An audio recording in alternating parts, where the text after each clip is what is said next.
반갑습니다. 오늘도 이 수요일 예배 자리에 나오신 우리 성도님들을 환영하고 축복합니다. 제가 원고에는 오늘 봄비가 내렸습니다 라고 이렇게 써놨어요. 일기예보가 봄비가 내린다고 해서. 근데 비가 안 내렸습니다. 그래도 우리의 그 영혼의 은혜의 담비가 촉촉히 내릴 줄 믿습니다. 우리 옆에 계신 분들과 이렇게 인사 나눕시다. 오늘도 은혜의 담비를 충만히 맞고 돌아갑시다.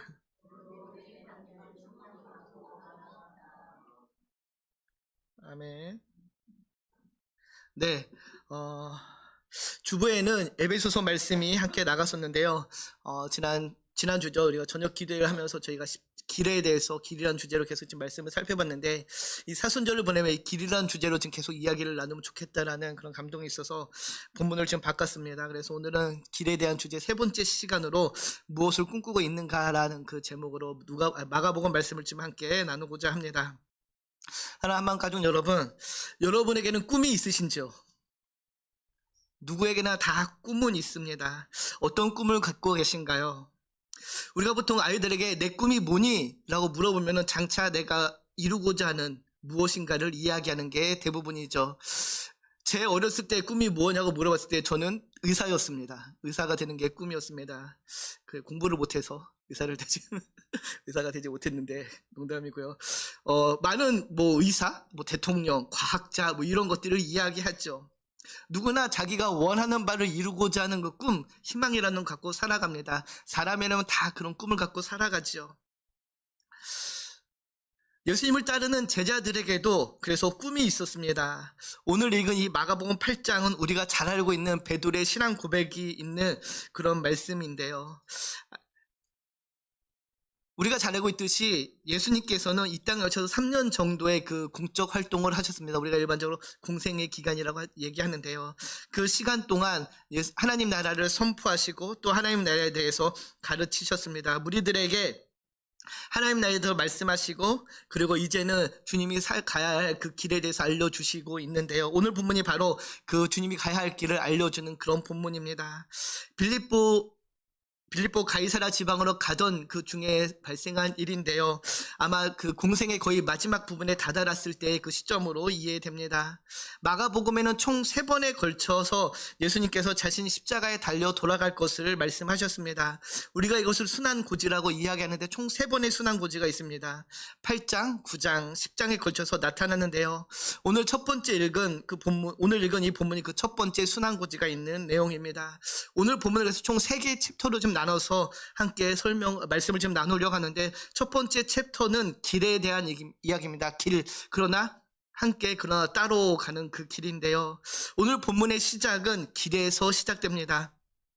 가이사라 지방의 여러 고로 전도 활동을 하시면서 주님이 제자들과 함께 이동을 하시는데, 갑자기 주님께서 제자들에게 물으시죠. 사람들이 나를 누구라고 하느냐라고 묻습니다. 이런 주님의 물음에 제자들이 무엇라고 대답합니까? 더러는 세례 요한이라고 하고, 더러는 엘리야라고, 더러는 하나님의 선지자 중에 한 명이다라고 이렇게 이야기하죠.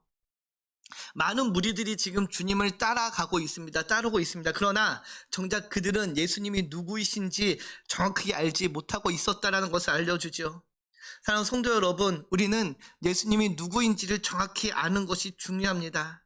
아마 예수님의 이 질문은 제자들의 자신을 어떻게 생각하는지를 묻기 위한 그런 질문이었던 것 같습니다. 그래서 다시 묻죠. 그러면 너희는 나를 누구라고 생각하느냐라고 묻습니다. 이 물음에 제자 중의 대표격인 베드로가 주는 그리스도이십니다 라고 대답을 하죠. 오늘과 평행 본문의 마태복음에는 이렇게 고백을 합니다. 우리가 너무도 잘 알고 있는 고백인데 우리 같이 한번 읽을까요? 시몬 베드로가 대답하여 이르되 주는 그리스도시요 살아계신 하나님의 아들이시니이다. 주는 그리스도이시며 살아계신 하나님의 아들이십니다 라고 베드로가 고백을 하지요. 아마 저와 여러분한테도 예수님이 누구십니까? 라고 묻는다면은 베드로와 같이 이렇게 고백할 수밖에 없을 것 같은데요. 이런 베드로의 고백에 주님께서 베드로의 답을 인정하시며 다음과 같이 이야기하십니다. 16장 17절 말씀을 이어서 보는데 우리 같이 읽겠습니다. 예수께서 대답하여 이르시되 바요나 시몬아 내가 복이 있도다. 이를 내게 알게 하니는 혈육이 아니요 하늘에 계신 내 아버지이시니라. 주님께서는 베드로의 이 고백이 너의 고백이 아니라 하늘에 계신 내 아버지가 너로 인하여 하게끔 했다라고 이야기하죠. 그래서 새 번역에 보면은 이렇게 번역을 하는데요. 예수께서 그에게 말씀하셨다. 시몬 바요나야, 너는 복이 있다. 너에게 이것을 알려주신 분은 사람이 아니라 하늘에 계신 나의 아버지시다. 무엇을 알려주나요? 혈육을 사람이라고 이야기하죠. 즉 사람의 지혜나 학문, 가르침을 통해 깨닫게 된 것이 아니라 오직 하나님의 영으로 인하여서 깨닫게 된 그 진리, 사실이라는 것을 알려줍니다. 여기서 우리가 중요한 영적 교훈을 하나 얻는데요. 사랑하는 성도 여러분, 하나님의 도움 없이는 절대로 예수를 주로 고백할 수 없다라는 것이죠. 성령님이 함께하지 않으면 우리가 예수를 주라고 고백할 수 없다라는 것입니다. 이미 베드로를 통하여서 그것을 우리에게 알려줬지요. 하나님의 아들이라고 믿는 이 고백은 온전히 성령 하나님께서 우리와 함께하실 때만 우리가 이 고백을 할 수 있다라는 것이죠. 그래서 우리가 예수님을 주라 고백하는 것은 성령 하나님이 우리 안에 거하시며 우리에게 은혜를 주셨기 때문이라는 사실입니다. 사랑하는 성도 여러분, 이 사실을 믿으시기 바랍니다. 성령 하나님께서 지금 우리 안에 거하고 계십니다. 그래서 우리가 예수를 주라고 이 믿음의 고백을 할 수 있는 것이죠. 이런 베드로의 놀라운 고백과 칭찬 이후에 주님께서는 조금 의외의 말씀을 하십니다. 제자들에게 자신이 그리스도이시며 하나님의 아들이라는 이 사실을 아무에게도 알리지 말라고 하시죠. 30절에 보면 이렇게 이야기하는데요. 이에 자기의 일을 아무에게도 말하지 말라 경고하셨다라고 이야기합니다. 자기의 일은 무엇인가요? 바로 예수님이 그리스도이시며 하나님의 아들이라는 그 사실을 사람들에게 아직 알리지 말라라는 것입니다. 아직 주님의 때가 되지 않았기 때문이죠. 그렇기 때문에 이미 주님께서 그리스도이시며 하나님의 살아계신 아들이지만 이 사실을 밝힌 데에도 사람들이 아직 믿지 못하기 때문에 지금까지는 감춰져 있어야 된다는 것입니다. 그러면서도 또 한편으로는 이제 주님께서는 자신을 따르는 제자들에게 명백하게 자신이 오신 이유에 대해서 설명할 때가 되었다라고 생각하십니다. 그래서 31절을 보면은 이렇게 말씀하시죠. 우리 같이 31절을 읽겠습니다. 인자가 많은 고난을 받고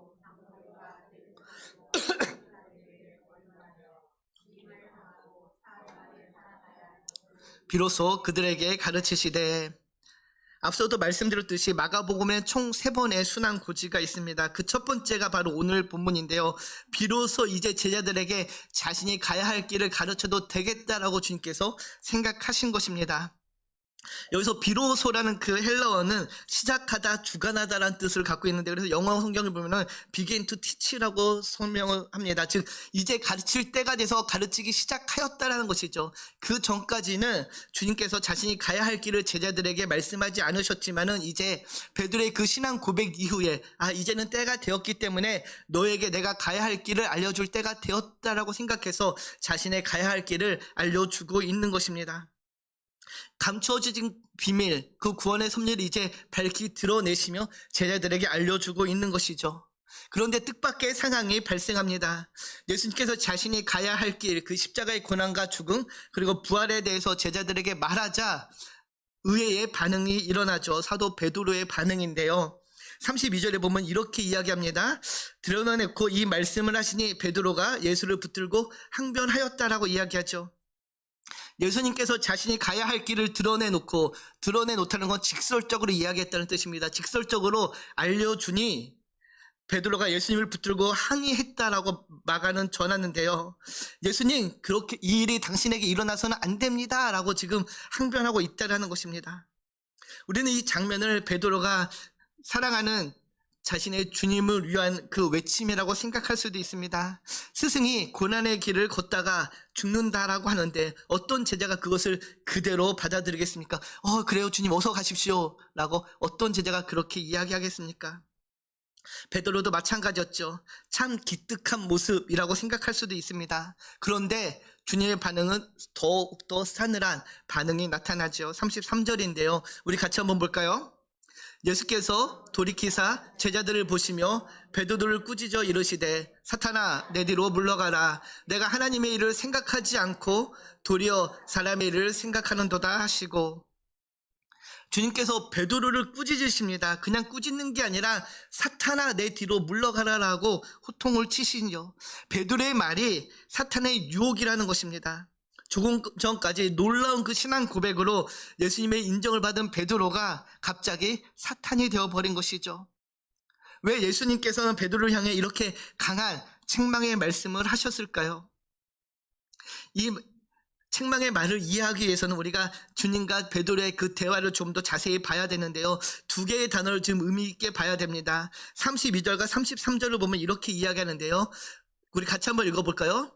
드러내놓고 이 말씀을 하시니 베드로가 예수를 붙들고 항변하매 예수께서 돌이키사 제자들을 보시며 베드로를 꾸짖어 이르시되 사탄아 내 뒤로 물러가라 내가 하나님의 일을 생각하지 않고 도리어 사람의 일을 생각하는도다 하시고, 빨간색으로 표현한 항변하다와 꾸짖다라는 단어입니다. 항변하다라는 뜻이 무슨 뜻인가요?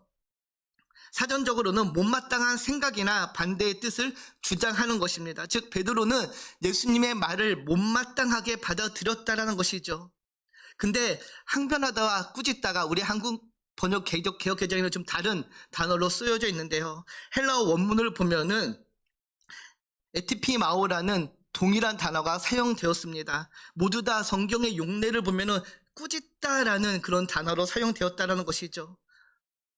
그래서 영어 성경을 보면 두 개 다 리뷰크, 꾸짖다라는 단어로 사용하는데요. 이 리뷰크란 영어의 단어의 뜻이 무엇이냐면은 무언가 잘못을 했을 때 그 잘못을 지적하고 책망한다라는 뜻을 갖고 있습니다. 즉 베드로가 예수님을 책망하는 것이고 예수님이 또 베드로를 책망하는 그런 상황이라는 것이죠. 무엇을 알려주나요? 예수님의 순환고지가 절대로 일어나면 안 되는 일이었기 때문에 놀랍고 당황한 베드로가 예수님을 붙잡고 예수님께 절대 이런 일이 일어나면 안 된다라고 지금 강력하게 부정하고 있는 것이라는 것입니다. 베드로와 예수님의 대립 상황인 것이죠. 이런 상황 속에서 33절을 다시 보면은 예수님께서 이렇게 이야기하시죠. 돌이켜서 제자들을 보시며 베드로를 꾸짖었다라고 이야기합니다. 돌이켜서 제자를 보고 베드로를 꾸짖었다라는 것은 베드로 한 명만 꾸짖은 게 아니라 베드로를 꾸짖으며 제자들에게 동시에 이야기하고 있다라는 것이죠. 베드로를 질책하시면서 예수님께서는 다른 제자들을 함께 나무라고 있는 것입니다. 제자들 전부를 향한 메시지라는 것이죠. 왜 베드로는 예수님께서 이 일이 일어나면 안 된다라고 강하게 부정했을까요? 바로 그들이 갖고 있는 꿈 때문이었습니다. 두 번째 챕터 꿈인데요. 꿈을 꾸지만은 그러나 다른 꿈을 꾸고 있었기 때문입니다. 예수님에게는 12명의 제자가 있었습니다. 여러분 알고 계시죠? 12명의 제자가 있습니다. 그 예수님을 따르는 12명의 제자들은 모두 다 각각의 이유와 동기를 가지고 예수님을 따르고 있었습니다. 그 중에서는 예수님에게서 독립의 가능성을 보고 따랐던 독립투사도 있었고요.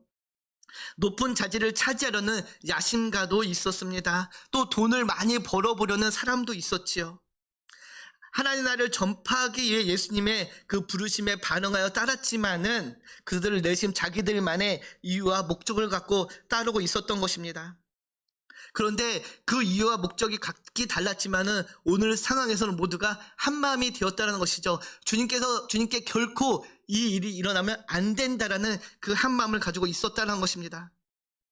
제자들은 모두 강력한 예수님, 혁명가로서의 예수님, 독립투사로서의 그리스도를 바라고 있었던 것이죠. 제자들뿐만 아니라 그 당시에 모든 사람들이 기다리는 메시아가 바로 이런 강력한 메시아였습니다.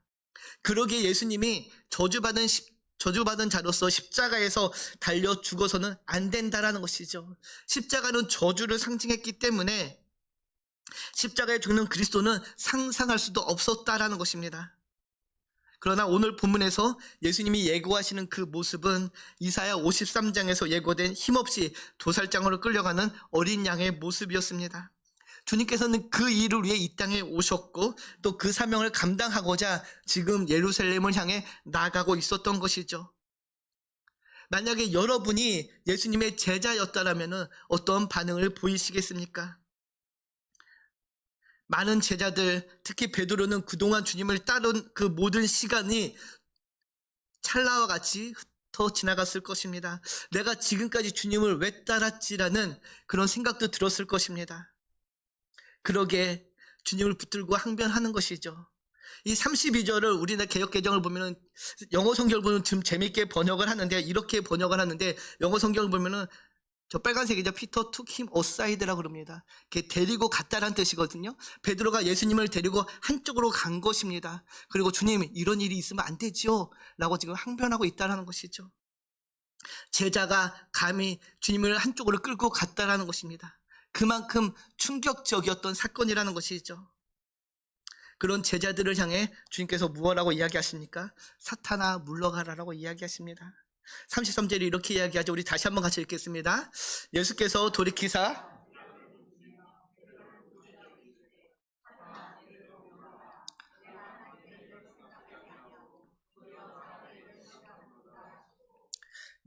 주님께서는 베드로를 책망하시며 내가 하나님의 일을 생각하지 않고 도리어 사람의 일을 생각한다라고 책망합니다. 지금 베드로의 생각은 하나님의 생각이 아니었다라는 것이죠. 하나님의 계획이 아니었습니다. 하나님의 뜻을 묻고 얻은 결론도 아니었다라는 것이죠. 사랑하는 성도 여러분, 우리의 구원을 위한 하나님의 계획에는 십자가가 반드시 필요했습니다. 십자가의 죽음 후 부활을 통해서만 구원의 섭리를 완성할 수 있었기 때문에 주님께서는 그 사명을 온전히 감당했던 것이죠. 제자들의 생각하는 것처럼 무기를 들고 힘으로써 구원을 하는 그런 일시적인 구원이 아니라 십자가를 통해 죄로 인해 죽을 수밖에 없는 인간을 구원하려는 그 하나님의 큰 계획 가운데 지금 주님께서는 그 사명을 감당하고 있었지만은 베드로는 그 사실을 깨닫지 못했던 것입니다. 주님께서는 베드로의 그 말 속에 사탄의 계략을 본 것이죠. 그래서 사탄아 물러가라라고 책망할 수밖에 없었던 것입니다. 베드로의 말은 인간의 생각과 인간의 계획이었으며 하나님의 뜻과는 정반대였던 것이죠. 더 나아가 베드로의 입을 통해 드러난 욕망과 야망은 제자들을 포함한 그 당시 모든 유대인의 바람이었습니다. 그러나 그거는 결코 하나님의 뜻이 아니었죠. 사랑하는 성도 여러분, 오늘날 우리의 모습도 베드로의 모습과 같지 않은지 한번 돌아봐야 할 것입니다. 주님께서는 베드로를 사탄이라고 책망한 것을 기억해야 됩니다. 우리도 언젠가 주님을 대적하는 사탄이 될 수 있다는 것이죠. 나의 뜻과 계획을 포기하지 않고 주님이 가라는 그 길을 거부하는 대신 나의 길을 고집한다라면은 언젠가 주님께서 우리에게도 사탄아 내 뒤로 물러가라라고 책망하실 수 있다는 것입니다. 사랑하는 한마음 가족 여러분, 오늘날 많은 그리스도인들, 저와 여러분을 포함한 정말로 많은 그리스도인들은 때로는 나의 일을 더 우선시합니다. 하나님의 일보다 나의 일에 더 관심을 가지며 하나님의 뜻이 이루어지기보다는 나의 뜻이 먼저 이루어지기를 기도합니다. 더 나아가서는 교묘히 나의 뜻과 생각을 하나님의 뜻으로 포장을 해버리죠. 그리고 자신의 목적을 위해 하나님을 이용하려고 합니다. 주님의 말씀 앞에 순종하는 것이 아니라 반대로 예수님을 나의 종처럼 부리고자 하는 그런 모습들이 우리 안에 있다는 것이죠. 특히 요즘 우리 시대를 보면은 너무나 많은 미디어가 있는데 그 미디어에서 나오는 많은 메시지를 보면은 너무나 많은 사람들이 자신의 뜻을, 자신의 생각을 마치 하나님의 뜻으로 포장해서 이야기하는 사람들이 너무도 많다는 것입니다. 너무 두려운 일이죠. 기도를 통해 하나님의 뜻을 분별하며 이뤄가기보다는 기도를 통해 나의 뜻을 하나님께 설득시키려 한다는 사람들이 너무 많다는 것입니다. 사랑하는 성도 여러분, 우리도 혹시 주님과 함께 지금 길을 걷고 있지만은 다른 꿈을 꾸고 걷고 있진 않는지 이 사순절 돌아보기 바랍니다. 혹시 내가 주님과 함께 동행하지만은 주님의 뜻이 아닌 나의 뜻, 주님의 꿈이 아닌 나의 꿈을 갖고 걷고 있다라면은 이번 사순절을 통하여서 다시 한번 돌이키는 그런 귀한 시간 되기를 주님의 이름으로 축복합니다. 이런 제자들에게 또 우리에게 주님께서는 다음과 같이 말씀하시죠. 34절 35절인데요. 같이 읽겠습니다. 무리와 제자들을 불러 이르시되 누구든지 나를 따라오려거든 자기를 부인하고 자기 십자가를 지고 나를 따를 것이니라. 누구든지 자기 목숨을 구원하고자 하면 이룰 것이요 누구든지 나와 복음을 위하여 자기 목숨을 잃으면 구원하리라. 그렇게 함께 길을 걷고 있지만은 다른 길을 또 다른 꿈을 꾸고 있는 제자들에게 주님께서는 십자가를 지라고 이야기하십니다. 세 번째 챕터 십자가이죠. 따로 있는 것 같지만 따로 꿈을 꾸지만은 또 한 꿈을 꾸어야 된다고 이야기하고 있는 것입니다. 예수님께서는 베드로를 책망하신 후에 제자들에게 십자가의 길을 걸을 것을, 누구든지 자신을 따라오려거든 자기를 부인하고 십자가를 지고 따라야 함을 말씀해 주십니다. 예수님 당신이 지신 십자가를 우리에게 지라고 말씀하시는 것이 아니라 우리가 각자가 다 자기 십자가를 지라고 말씀하고 계시다는 사실에 우리가 주목해야 됩니다. 사랑하는 성도 여러분, 우리가 짊어져야 할 십자가는 무엇일까요? 대부분의 사람들은 내가 짊어져야 될 십자가를 모르고 이 신앙의 길을 걸을 때가 있습니다. 한만 가족 여러분, 우리는 보통 기도하죠. 주님, 내 십자가를 내가 짚고 걷게 해달라고 기도합니다. 내 십자가를 내가 지겠습니다라고 결단하죠. 그러나 그 전에 선행되어야 하는 것이 있다라고 주님께서 말씀하시죠. 그것은 무엇입니까? 바로 나를 부인하는 것입니다. 34절을 보면은 나를 따르려거든 자기를 부인하라고 이야기하죠. 나를 먼저 부인하는 게 먼저라는 것입니다. 바꿔 말하면 내가 나를 부인하기 전에는 내 십자가를 질 수 없다라는 것이죠. 아마 가족 여러분, 여러분이 여러분 스스로를 부인한다는 거 무슨 의미일까요? 내가 나를 부인한다. 디모데후서 2장 13절을 보면 이렇게 알려줍니다. 우리 같이 읽겠습니다. 우리는 미쁨이 없을지라도 주는 항상 미쁘시니 자기를 부인하실 수 없으시리라. 새 번역을 보면 이렇게 번역하죠. 같이 다시 한번 읽겠습니다. 새 번역으로. 우리는 신실하지 못하더라도 그분은 언제나 신실하십니다. 그분은 자기를 부인할 수 없으시기 때문입니다. 제가 가끔가다 성경을 읽으며 청년들한테 물어봅니다. 너희들 미쁘다는 뜻을 아니? 그러면 대부분 이쁘다라고 이해를 합니다. 미쁘다는 신실하다는 뜻입니다. 여러분, 신실하다. 하나님은 신실하신 분입니다라고 이야기하죠. 그분은 언제나 신실하기 때문에 또 그분은 자기를 부인할 수 없다라고 이야기합니다. 즉 하나님이 하나님 스스로를 부정할 수 없다는 게 무슨 뜻인가요? 하나님 존재 자체, 정체성을 부정할 수 없으시죠. 하나님은 하나님이시기 때문에. 우리가 나를 부인한다는 것은 그래서 나의 본성을 부인하는 것입니다. 하나님이시기에 하나님의 본성을 부정할 수 없지만은 우리는 나의 본성을 부정해야 된다는 것이죠. 즉 주님께서 나를 부정하라고 요청하는 것은, 부인하라고 요청하시는 것은 나의 정체성, 나의 결정에 대한 그 근본적인 포기를 이야기하고 있다는 것입니다.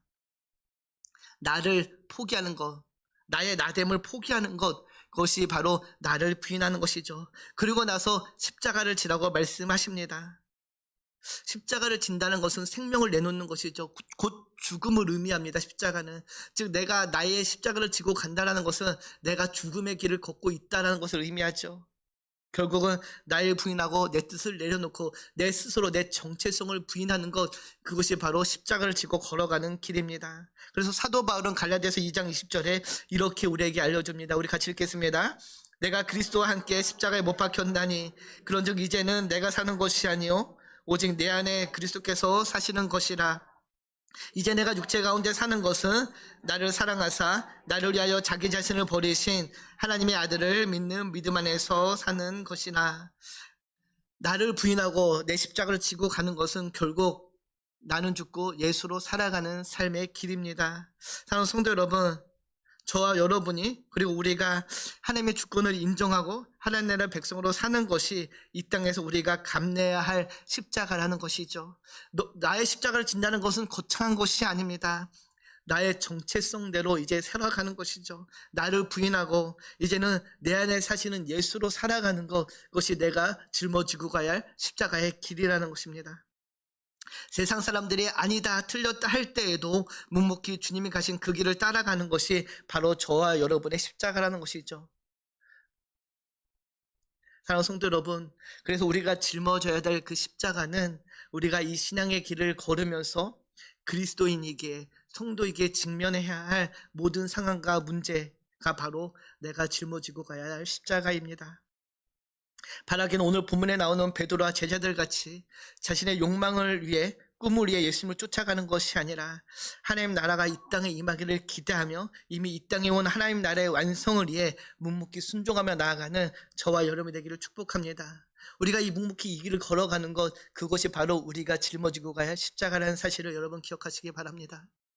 오늘 설교 제목이 무엇을 꿈꾸고 있는가입니다.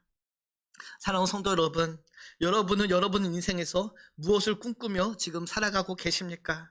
혹시 아직도 베드로와 또 제자들 같은 꿈을 꾸고 계시지는 않으신지요? 부귀영화를 위해 또 일신의 안녕을 위해 혹시 주님과 함께 이 길을 걷고 있다라면은 사랑하는 성도 여러분, 우리가 다시 돌이켜 정말로 주님이 원하시는 그 길이 무엇인지를 돌아봐야 할 것입니다. 예수 믿으면 복 받는다라는 그 복이 무엇입니까? 물론 예수 믿으면 복을 받습니다. 경제적인 복도 받을 수 있죠. 건강의 복도 받을 수 있습니다. 그러나 주님께서 말하는 그 복은 우리의 부귀영화, 일신의 안녕에 한정되어지지 않다라는 것이죠.